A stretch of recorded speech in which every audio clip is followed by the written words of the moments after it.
everybody, Nike here. I wanted to discuss the Power Warrior banner build for raids. The most recent balance patch hit, and there were some really big changes for Chronomancer that kind of reverberated through the meta. That was a big deal. However, it was also a big deal that Warrior received so many changes to buff its power damage, and now it's to the point where the Power DPS Warrior is a viable DPS class in raids all of a sudden. A ton of effort and theorycraft has gone into min-maxing the DPS Warrior. The issue, unfortunately, is that while it's plenty viable, Power DPS Warrior is not really optimal on any fights since it really has no utility. Much less immediately heralded than the Power DPS Warrior was the Core Power Warrior with banners. This build received next to no attention after the patch, but the DPS is very strong compared to the Condi Banner Berserker that we're used to on many fights. And in fact, on many fights, the Core Power Warrior with banners comes out well ahead of the Condi Berserker. To be specific, this build, the Core Banner Warrior, is not strictly better than the Condi Warrior in the Banner Slave role across the board, but it is better on specific bosses. And if you're the type who doesn't like to swap back and forth between builds, you can really still play either build anywhere. But if you're like me, you're going to want to bring the best tool for the job. So for this video, I'm not going to go into the Condi build since very little has changed since my last guide, but I will focus on the power build instead. So let's get into it. Alright guys, let's get into gear.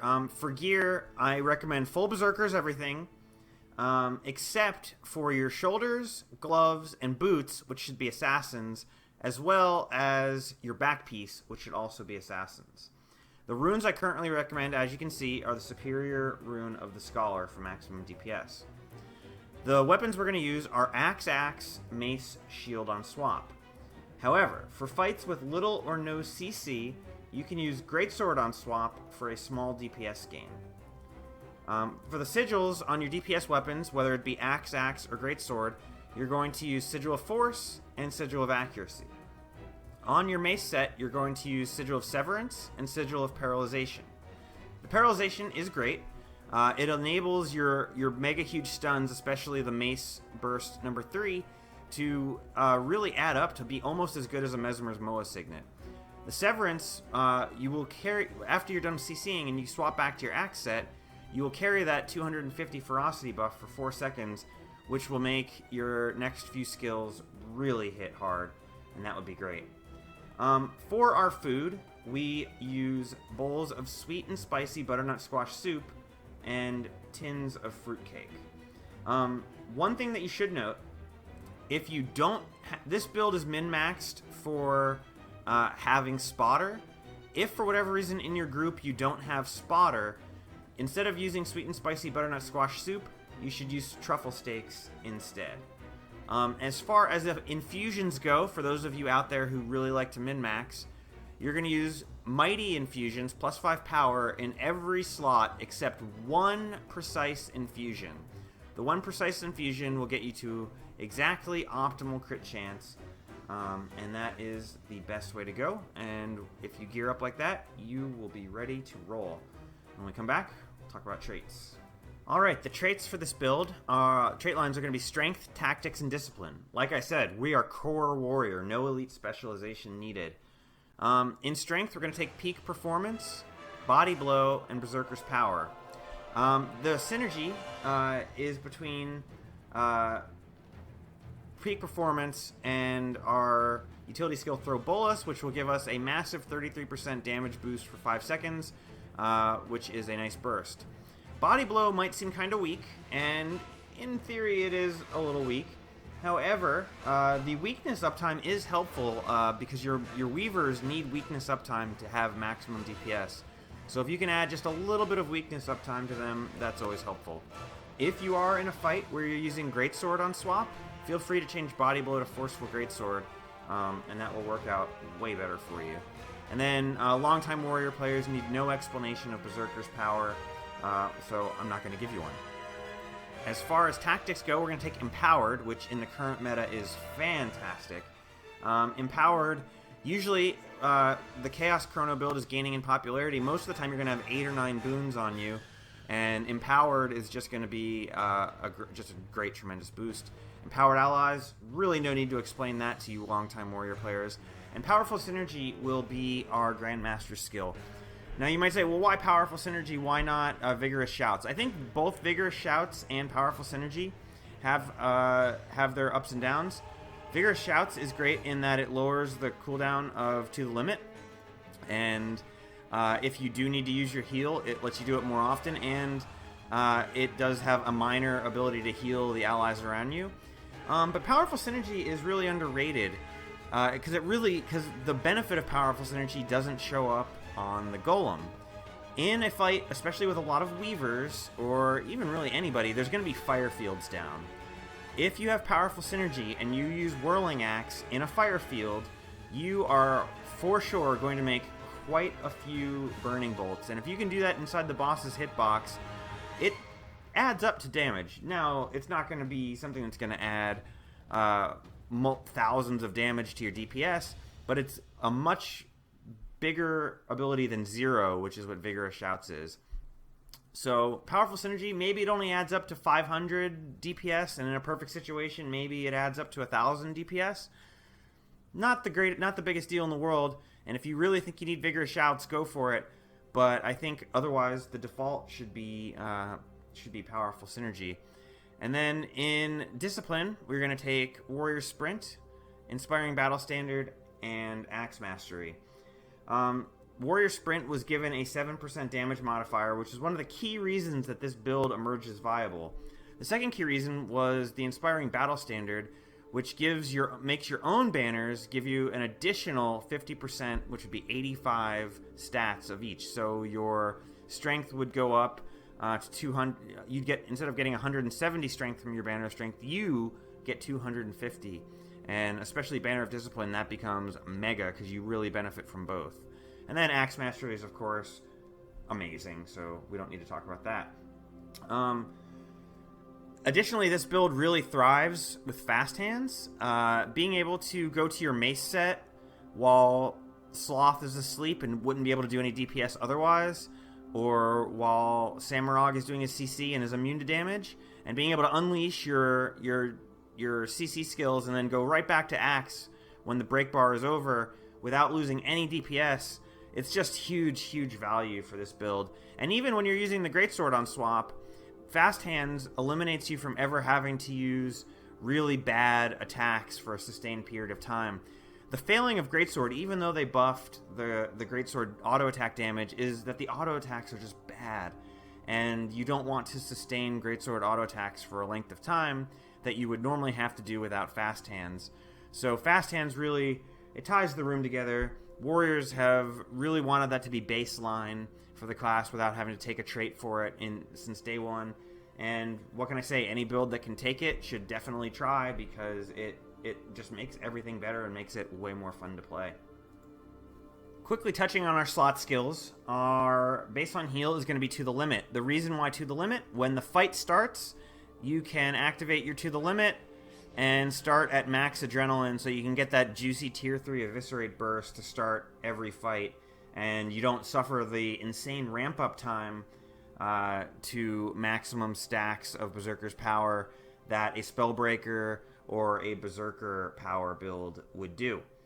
Our next two skills are banners, which need no explanation. Our third skill is going to be Throw Bolas, which is very close in power level to Kick. If you feel you need the extra CC from Kick, take Kick. But Throw Bolas is going to be slightly ahead in the long run. It's really there just to activate peak performance, although I actually found it useful having it on my bar for the Escort event in Wing 3. Our elite skill is either going to be Rampage or Battle Standard, although if you are in the open world, you might prefer Signet of Rage. It's up to you. Rampage is great if you're in a very CC-heavy fight, like Sloth or Keep Construct or Samurag, and your group might need that extra CC. Otherwise, I would say take Battle Standard if your group is more likely to need rezzing. So it really depends on what your group needs. If you feel that your group more likely is going to be weak on CC than Rezzing, go with Rampage. If you think your group's going to have some downs and you're probably going to need to bail them out with Battle Standard, go with Battle Standard. There's not really a huge advantage to taking either, so whatever works for your group will be great. And I have to say, both skills have saved a pull of ours on more than one occasion, so I have found both useful and would not fault you for whichever one you pick. Alright, the rotation for this build is a little bit odd because it doesn't really loop in a simple, repeatable way. That said, there are some rules that you should follow and practice in order to get higher DPS. Your big burst rotation is Tier 3 Eviscerate, followed by Bolus or Kick, Axe 2, Axe 3, Axe 4, and Axe 5. These are your hardest hitting skills, and getting them in while you have the peak performance buff up is a very strong part of your DPS. However, you won't always have all of them off cooldown at the same time, and my advice is not to wait to use them if they are. Always make sure you will have peak performance up for every Axe 5, and you will be doing pretty good. Speaking of auto chains, you never want to interrupt your auto chain. If you don't have any of your money skills available and you begin your auto chain and you see one of your money skills come off cooldown before the end of your auto chain, do not interrupt it. The last hit of triple chop makes the auto chain very valuable to complete. Really, there's another sort of optimal order you want to sandwich your auto chains between money skills when possible. In a perfect world, if you had all your cooldowns available while you're waiting for Axe 4 and Axe 5 to come off cooldown, you will go Axe 2, Axe 3, Auto Chain, Axe 3, Eviscerate, Axe 2, and then hopefully skill 4 and 5 will be ready, or potentially you might have to do another Auto Chain. Whichever way it works, you're going to really have to improvise with this build. That's kind of what I'm getting at. There's a lot of improvisation to deal with here. But so long as you get peak performance up for every Axe 5, you use your money skills off cooldown, and you don't interrupt your auto chain, you can't really go wrong, and as well keep up Berserker's power. But with all that said, you can't really go wrong. Another thing to note is that in the DPS Spellbreaker Warrior build, people suggest not eviscerating if possible because eviscerate at tier 1 adrenaline is a DPS loss. However, in this build, you should always have tier 3 adrenaline when you eviscerate. So while eviscerate isn't better than your skills 2 through 5, it is still an upgrade over your auto attack chain, and you still kind of have to do it to keep up Berserker's power, obviously. So definitely feel free to squeeze it in to avoid an auto attack chain or delaying an auto attack chain for long enough to get one of your other money skills off first. So again, these are just guidelines, and in chaotic fights there will always be exceptions, but if you can play Spart and maximize your burst potential, you can do really amazing damage. Alright, so when do we want to use this boss? Let's talk about which bosses this build is good on. The top two bosses I would always recommend using this build on are Samurog and Slothosaur. Both of these bosses are either immune to damage during their CC, or they cleanse Condis all the way, or you can't apply Condis to them for periods. So it really makes Condi builds kind of suboptimal relative to power. And both of the bosses have a very high CC requirement to make your mace set much, much higher value than what the Condi build can do. So all else being equal, a bursty power build, which this very much is going to be preferable with those two bosses than Condi. Keep Construct is another boss where this build, especially the Greatsword version, comes up quite a bit ahead over the Condi Warrior, and I would suggest using it at KC in every group. KC usually doesn't require you to bring any extra CC skills, so like I said, you can bring the Greatsword on swap. But even in a casual run, maybe that's a full try-hard thing, I'll be honest. Even in a casual run or a pug run, there's going to be times where you need CC at KC. Yes, it's a low CC fight, but we know, we've all been in runs where even though it's a quote-unquote low CC fight, we've needed more CC. I think for the average player, use the Mace Shield on swap and you'll probably be better off. Your group will notice that you carried the CC really hard, way more than they'll notice the extra 800 DPS that the Greatsword build does. Additionally, this build is probably better in a vacuum against Veil Guardian, since Veil Guardian has such low armor. The only issue is that Veil Guardian does require a few Condi players to deal with the red split, and Warrior is kind of ideally suited to that job since it can play Condi without losing a ton of DPS. However, if you're in a non-meta group and the group already has multiple Condi classes and they're going to send those guys to the Red Guardian, yeah, feel free to play this power build and you will enjoy a much higher DPS. And then Gorseval is a fight where this build and Condi are roughly equal, and I would say it doesn't particularly matter which one you want to play there, although I would say that Condi has a significant advantage in the split phases of that fight, since weakness doesn't really lower its damage. So maybe Condi is probably slightly preferable with Gorseval. Against Doom, I think this build is very viable, especially if you're assigned to green duty, as that will make the fight a lot more burst damage oriented. I know a lot of people have saw our Doom videos where I play Spellbreaker, or watched our stream where I play Spellbreaker, and I would, if you are in a speedrun group, advise you to play Spellbreaker instead. But if you're in a casual run where you're going to be dealing with multiple suck phases, then I would definitely, by all means, not necessarily play Spellbreaker, because this is going to be way better damage than Spellbreaker. And if you prefer to do this, then you should be fine with that. Alright guys, so that is it. I hope this build guide was helpful. If you have any questions, definitely feel free to hit me up below in the comments. I will do my best to answer them. And I want to give a shout out to all the people in the community who have really theory crafted the hell out of Warrior, especially Power Warrior DPS, and also this build after the patch. In particular, I want to shout out people that I've talked a lot with, like Morbazon from ES and Butter Peanut. These guys have really been there to answer my questions when I've had questions, and I've answered some questions for them. And I think the end result is that I have a build, and we've all worked on it, and we have a build now that we can be proud of, and that is really out there for the community, and the community can enjoy it, and I really hope they do. It's been an absolute delight for me to play Power Warrior in raids again, and this build is right up there with Condi, and just as good on many fights, if not, and on other fights it's even better. So it's just been great, and I hope you guys are as enthusiastic about it as I am. So thank you guys so much.